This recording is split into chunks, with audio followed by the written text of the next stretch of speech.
Okay, so it's now my great pleasure to introduce Tim O'Leary, who's the Executive Director, Government and Regional Affairs, Chief Sustainability Officer for Telstra. So that is quite the mouthful. And you can read the rest of his biography in the program that you all have in front of you. What I did want to make mention of is the partnership that Telstra has had, not only for this conference, but with NFF over the last number of years. So Telstra have been a really important partner to the NFF and as a result the broader farming community with things like working on the 2030 vision that NFF have established. They've played a massive role in the current Diversity in Leadership program that NFF are running. And also, most of you will have a Telstra Power Pack in your goodie bag. So make sure you make use of that. I did also just want to mention that at the Telstra trade stall, there is a little bucket that you can pop your business card in, and that will be drawn towards the end of today with your chance to win a Telstra Go repeater. So could you please now join me in welcoming Tim O'Leary to the stage.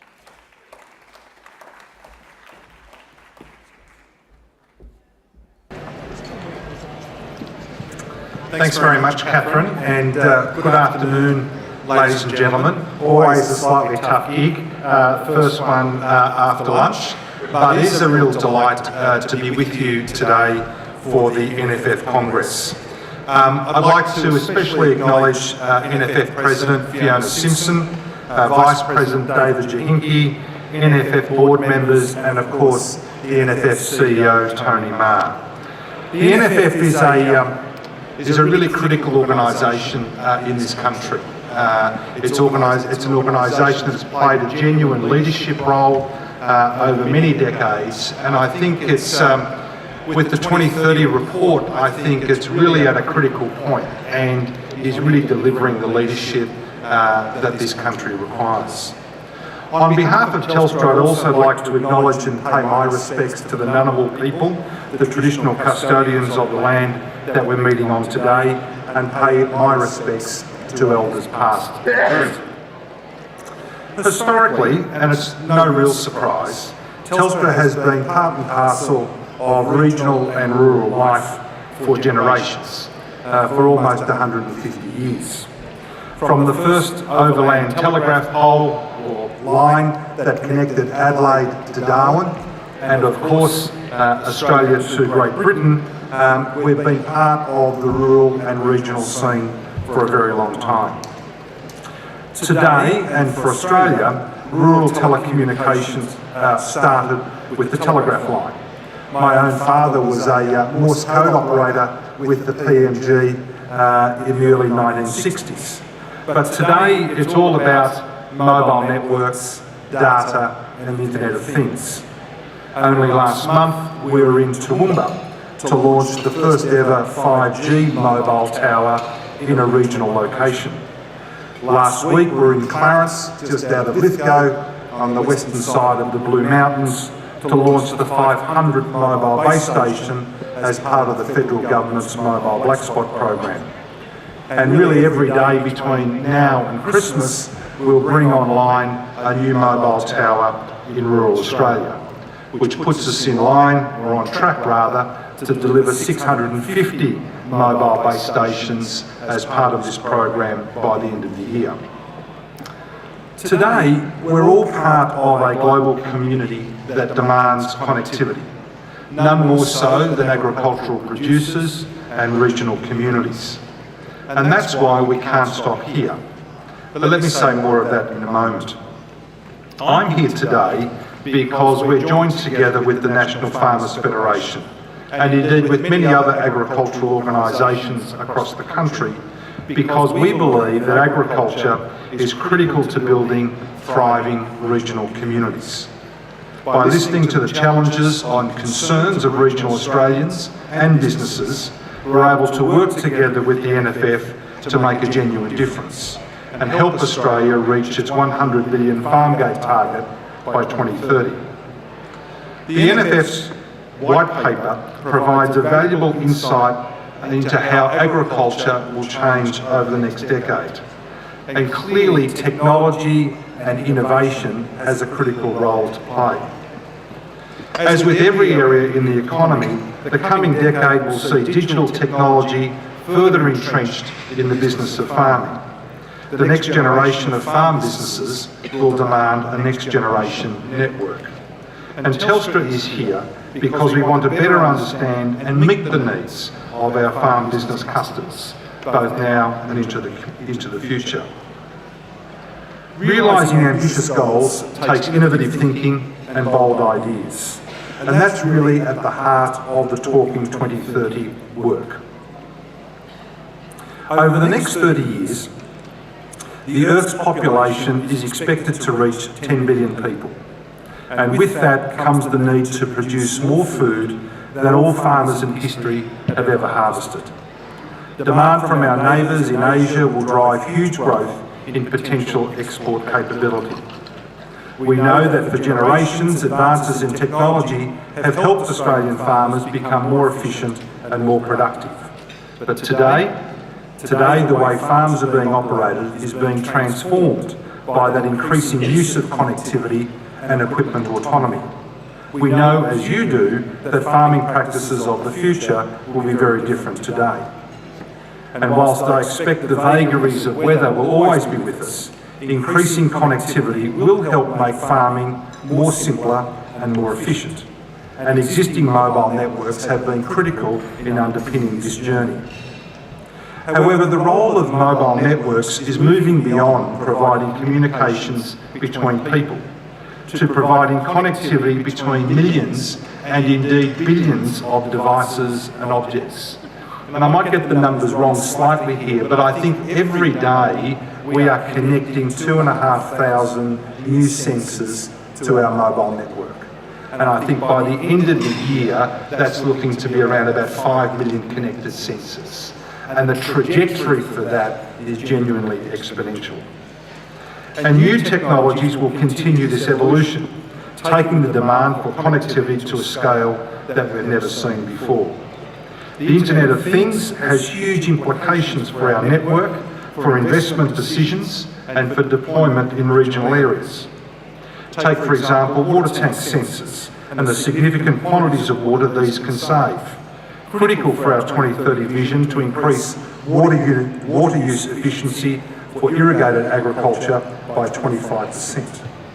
Then there's soil moisture sensors or ingestible health monitoring sensors for livestock, connecting farming equipment driving autonomy for precision planting, and performance data will be aggregated at the homestead or at the office via a farm-wide dashboard. The data collected will provide an integrated view of not only livestock and crop health, but tracking and forecasting business health and productivity. All of these tools will contribute to our 2030 targets and help halve food waste, provide seamless value chain connectivity, track our carbon use and improve yields and quality, all with less waste and effort. And ultimately, our ambition is to translate this into higher profits, happier customers and a healthier environment. And this, as you know more than most, is no pie in the sky dream.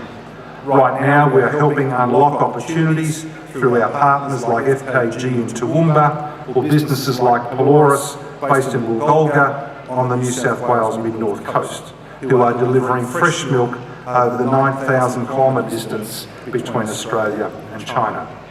Poloris are using innovative systems that allow them to track the quality of their produce in real time, giving consumers peace of mind in the food and drink that they purchase. In August, as I said, we proudly activated the first regional 5G mobile base station in Toowoomba, in the heart of the Darling Downs region in Queensland. Bringing the transformational technology of 5G to Toowoomba, a regional centre and one of the fastest growing cities in the country, is brilliantly exciting for the possibilities that unleashes for education, health, community services, business and agriculture. And we're only starting to imagine the possibilities. One of the great challenges with our network, indeed with any infrastructure network, is increasing traffic. And the amount of data we're holding on our mobile network is increasing by about 60% a year. This makes connectivity vital to the success of regional communities and businesses. And although we have the largest mobile network in the country, we really do understand the challenges that connectivity continues to present in regional Australia. And that's one of the reasons why the federal government's mobile black spot program is so important. Equally, last year's decision by the ACCC to confirm existing regulatory settings in relation to mobile roaming has unleashed probably the largest investment ever in regional mobile infrastructure and coverage. And what's been a real game changer there is co-investment. And the federal government's mobile black spot program is just one example of the growing profusion of co-investment programs around the country. We're partnering with state governments in Victoria, Queensland and Northern Territory on co-investment projects. We're partnering with local governments, miners and Indigenous organisations from the Torres Strait Islands to the wilds of East Arnhem Land. The simple point here is that the only way to address the profound geographic challenges that go with Australia's landmass is to work with others in partnership.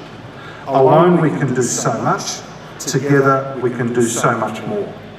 And just my final point here is that one of the other game changers here is the technology itself. And one of the things I think we should all be is technology optimists. With recent improvements to what we call small cell technology and some big shifts in the economics of satellite backhaul, we can now put a satellite small cell onto a farm for about $70,000. If you think of a normal mobile phone tower, it's about $1 million. And broadly speaking, a satellite small cell device will do exactly the same as a mobile tower, but it won't quite have the capacity. If you put the aerial up 10 metres, you'll get a radius around the farm of about 500 metres. If you can get it up to 20 metres, you can probably get 2 or 3 kilometres radius of coverage. If you can go higher, you'll get further coverage. And not only that, but we'll go 50-50 with the farmer, putting in $35,000 ourselves and with a co-contribution of the same amount by the farmer. It's something that wasn't there 18 months ago. So with co-investment with government and local government and state government, with advances in technology like satellite small cells, we think we can go some way in really addressing the great challenges that geography confronts. It's a great pleasure to be with you today. I know I've spoken too long. We're delighted to partner with the National Farmers Federation. We stand ready to bring our expertise, our technology, our investment in making agriculture in this country prosper, and we're delighted to, as I say, to be part of this Congress. Thank you very much.